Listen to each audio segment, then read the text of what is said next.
Mark chapter 1 verse 45 tells us that when this leper got healed, he went out and he spread the news, so much so that Jesus was not able to enter into any town. This suggests that when you tell the good news about Jesus Christ, when you tell the gospel story, that news will spread.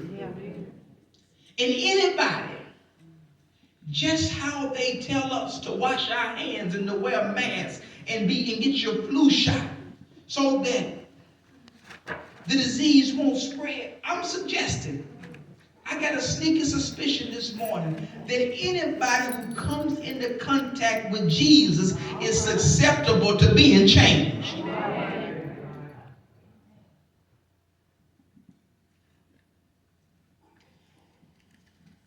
As we've gone to these restaurants, I've noticed that every time we eat, they bring a bill.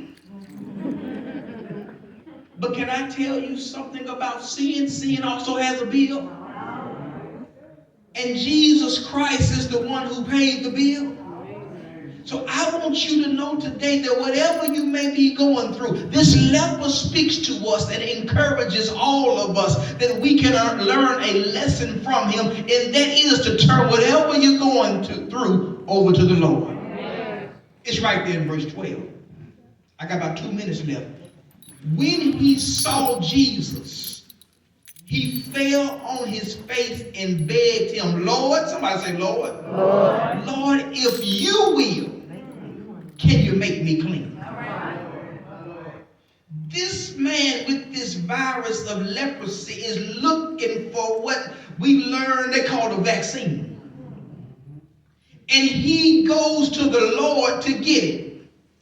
My brothers and sisters, in this day of the leper, you were considered unclean if you had leprosy.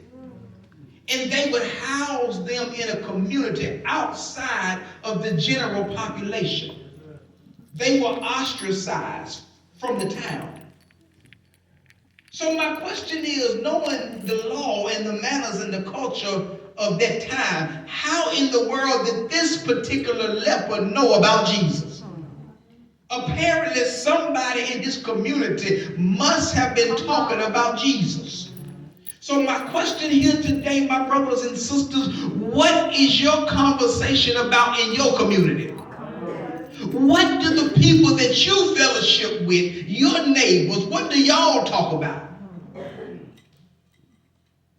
If it is not to help, if it's not to help make better, you may be in the wrong conversation.